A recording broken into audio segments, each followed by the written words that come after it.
Oi, tudo bem? Estamos com mais um vídeo da série Fale com o Especialista.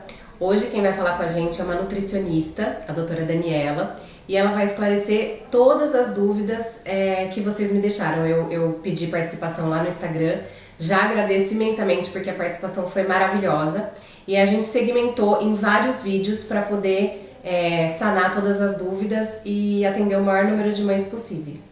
Vem comigo!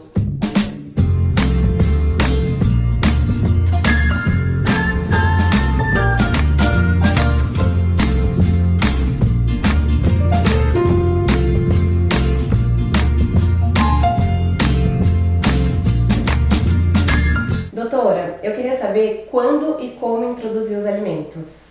Bom, mais importante é a gente saber como que está o aleitamento materno, né? Na verdade, como que está o aleitamento da criança. Então, se ele está em aleitamento materno exclusivo, essa introdução vai ser a partir dos 6 meses, né? Então, com os sucos, com os líquidos, né? E depois indo para a introdução de uma fruta, mas essa fruta sempre ou na consistência amassada, ou no máximo raspada e nunca peneirada ou liquidificada, nada disso. A gente não usa mais isso, né? Antigamente se usava peneira, se usava liquidificador e hoje a gente não usa mais isso. E depois fazendo a introdução do alimento salgado, então da papinha salgada e sempre realmente tem uma composição variada. Quando a mãe já introduz a fórmula, ou quando ela está no aleitamento misto, que a gente fala que é o aleitamento materno junto com a fórmula, essa introdução ela ocorre antes. Então ela ocorre já por volta dos 5 meses de vida da criança, até às vezes um pouquinho antes, então às vezes a partir do 4º mês, né? Tá. Então aí vai o suquinho a partir do 4º mês, a fruta no 5º mês, e a papinha salgada a partir do 6º mês. Então depende realmente de cada situação. Entendi. Você falou agora do suco, eu queria te fazer uma pergunta, uma dúvida pessoal. Eu já li que o suco hoje em dia não é tão bem visto porque ele aumenta o índice glicêmico e perde muitos dos nutrientes que teria na fruta in natura, né, assim, tradicional. Como que você vê isso? O mais importante é a gente evitar os sucos industrializados, né? E fazer realmente o suco in natura mesmo, então fazer o suco da própria fruta. Por exemplo, um suco de laranja, a gente utiliza uma média de 3 a 4 laranjas, né, para preparar 200 ml. Só que a criança não vai tomar esses 200 ml, né? Então a gente vai usar uma laranja. Então uma laranja ela não tem um alto índice glicêmico para ter algum efeito ainda em termos de metabolismo na criança. Entendi. E é importante sim oferecer o suco da fruta mesmo, pode diluir um pouquinho e nunca coar, né? Porque é importante que também a criança faça a ingestão das fibras, que é super importante. Tá, né? ótimo. E que cuidados a gente tem que ter com manipulação, com os próprios alimentos, com utensílios? É importante que, primeiro, manipulação dos alimentos e higienização. Quando os alimentos são crus, desde as frutas que vão ser utilizadas para o suco, para a alimentação da criança, as verduras, os legumes, mesmo que esses vão para a cocção, é importante a gente higienizá-los. Então é importante a gente fazer a imersão em hipoclorito, né? Então água filtrada ou água da torneira mesmo, e diluir com hipoclorito de sódio, numa diluição que ele esteja entre 2 a 2,5%. Isso a gente encontra no supermercado, na parte de hortifrutis, isso é super fácil de achar. Né? E ele também ajuda a tirar alguns componentes de agrotóxicos, então ele deve ser sim, muito bem utilizado. Quanto à questão dos produtos, né? Então sempre utilizar os produtos livres de bisfenol, né? Porque ele realmente é uma substância cancerígena e a gente realmente não pode fazer o uso desses utensílios, desde da colherzinha, do pratinho. Os plásticos, né? Plásticos, normalmente exatamente. tudo que você compra para criança, eles falam que é o BPA, né? Isso. BPA free. Mas a gente tem que se preocupar com aquilo que a gente já tem em casa, Exatamente. Às vezes você vai armazenar numa vasilha e essa vasilha é de plástico e realmente às vezes... Mas o problema com relação a isso é quando aquece. eleva a temperatura. Exatamente. Então às vezes você pode usar naquela vasilha e para facilitar o seu trabalho você vai lá e esquenta e depois você transfere pro pratinho da criança. Não. Tá. Né? Então é esse cuidado que tem que ter. Tá ótimo.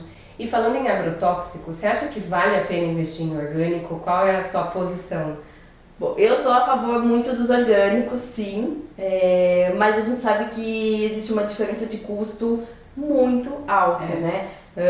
De um orgânico e de um alimento não orgânico.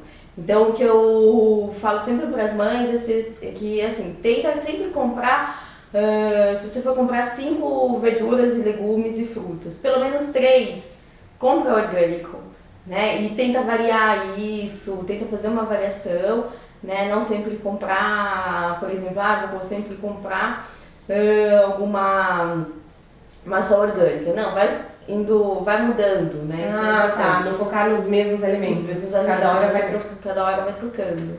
Pra você ter essa diversidade e também não pesar tanto, né? Porque realmente tem um custo muito alto, a gente sabe disso. Uma coisa que eu acho muito importante e que eu prezo é que pelo menos o ovo, ele tem que ser orgânico. Isso realmente eu acho muito importante por conta da influência de hormônios que se tem, da criação do... A mesma coisa vale para frango? Também, a mesma coisa vale pro frango, pela questão hormonal, né? Privilegiar aí o frango, o ovo, para não influenciar na alimentação da criança. Tudo. A gente sabe que hoje em dia o consumo de frango, de ovos que são tratados com hormônio tem uma influência muito grande com a maturação sexual precoce. Né? Entendi. E falando sobre água, a Helena, por exemplo, demorou para pegar água de verdade. Ela foi, assim, mais ou menos um mês. Como que a gente introduz? Quanto a gente deve insistir? Fala pra gente um pouco, assim, a água não tem gosto, a gente tem que ensiná-los a aprender a gostar de água. Como fazer isso?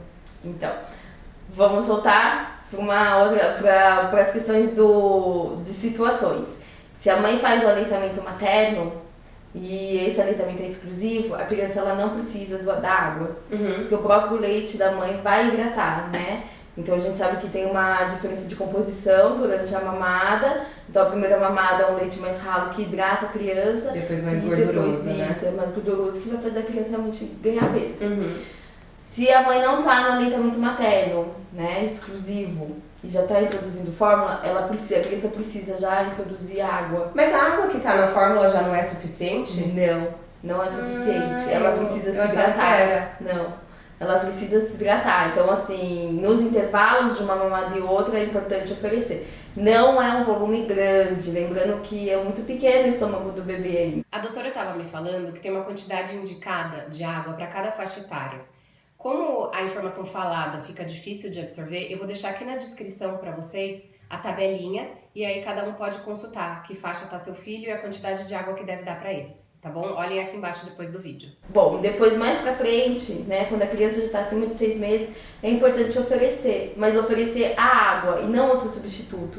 Não oferecer o suco, não oferecer água de coco, né? Então a criança ela tem que se acostumar com a água. É difícil, né? A gente tem que ter realmente persistência, porque a água ela tem um gosto neutro. E a criança ela tá habituada. Eu vou te contar o que eu fiz, e você avalia se eu fiz certo ou fiz errado. A Helena não pegava, como eu falei, foi difícil, mas eu não dava nada, nem suco de fruta eu dava pra ela. Eu fiz a introdução, na verdade, sem suco. Essa informação que você tá me passando foi novidade. Eu não dava água de coco, não substituí por nada. Então, ou ela tomava aguinha, ou vinha só a água, que era da mamadeira mesmo. Era água ou água. Exatamente. Demorou, mas eu achei que ela pegou e hoje ela é apaixonada em água. Ela toma, às vezes, água de coco. Hoje em dia, às vezes, ela toma suco em pequena quantidade. Mas ela é apaixonada em água. Tá certo fazer isso? Não oferecer nada mais? Tá super certo, porque a gente tem que insistir. A criança, ela tá nessa fase, até os 2 anos de vida, a criança, ela tá formando o seu paladar, né? Então, a gente tem que insistir mesmo. É uma novidade para a criança ainda. São sabores novos, gostos diferentes, consistências. Então, é importante mesmo ter essa persistência e paciência, né? As mães têm que ter paciência e pra realmente, assim, fazer acontecer, exatamente. Tá ótimo. Doutora, eu queria tirar uma dúvida, que é até uma dúvida minha pessoal. Fala pra gente um pouco sobre o leite de vaca, quando podemos dá-lo, até quando devemos deixar a criança na fórmula, enfim, o aleitamento materno. Fale sobre leites. Eu sempre vou enfatizar, e eu acredito que todo profissional da saúde também, é fundamental o aleitamento materno, né? Quando não for possível o aleitamento materno exclusivo até os 6 meses, então realmente introduza uma fórmula de segmento, né? E essa fórmula de segmento ela tem as fases, então é identificado até os de 0 a 6 meses, que é a fase 1, e de 6 a 12 meses, que é a fase 2. Após o ano de vida, existem fórmulas, existe o leite, que é realmente recomendado para a criança. Que é a fase 3, né? Que é a fase 3, exatamente. Tá. Que é a partir de 1 ano até os 2 anos de idade, né? E realmente assim, não, nesse momento, acima de 1 ano de idade, não é recomendado que introduza ainda o leite de vaca tradicional, né? Até por conta da quantidade de proteínas oferecidas, e isso tem a ver também com a questão da obesidade, né? Como uma forma de prevenção da obesidade. Hoje, vários estudos vêm mostrando isso, né? Que oferecer um leite que contém um pouco mais de proteína tem a ver realmente com um aumento de obesidade lá na frente, seja na fase da adolescência ou seja na fase do adulto. Então, assim, o leite de vaca em si, com um pouquinho de achocolatado, acima de 2 anos. Tá. Realmente. E mesmo que seja ele sozinho, só depois dos 2 anos de idade. Ou ele sozinho, acima dos 2 anos de idade. Teve uma mãe que perguntou assim, né, que ela fez o aleitamento materno até 1 ano, então foi um excelente aleitamento materno. Foi ótimo. E depois disso ela tava perguntando, preciso da fórmula ou já posso entrar com uma outra coisa? É legal a fórmula de 1 a 2 anos de idade? Isso, aí é legal, realmente ela dá continuidade para a fórmula de 1 a 2 anos de idade. Lembrando que assim, essas fórmulas, elas sempre buscam estar mais próxima da composição do aleitamento materno. Uhum. Então hoje em dia é importante a gente ficar atento que praticamente todas as fórmulas contêm o DHA, que é muito importante, né, nesses 2 anos de vida por conta da formação cognitiva da criança, para a questão imunológica também, porque ele também participa. Então é muito importante. O leite materno tem DHA, né, e a gente hoje em dia suplementa também as lactantes, que são as mães que oferecem leite materno, né, com ômega 3 para realmente enriquecer. Tá. E é por isso que a gente evita a introdução do leite de vaca mesmo. Então o leite de vaca ele não é um vilão, ele só deve ser apresentado após os 2 anos de vida. Exatamente, ele tá não é um vilão. Hoje a gente sabe que existe uma tendência a reduzir o consumo de leites e derivados. E isso nos preocupa por conta realmente da deficiência do cálcio e aliado junto com a deficiência de vitamina D.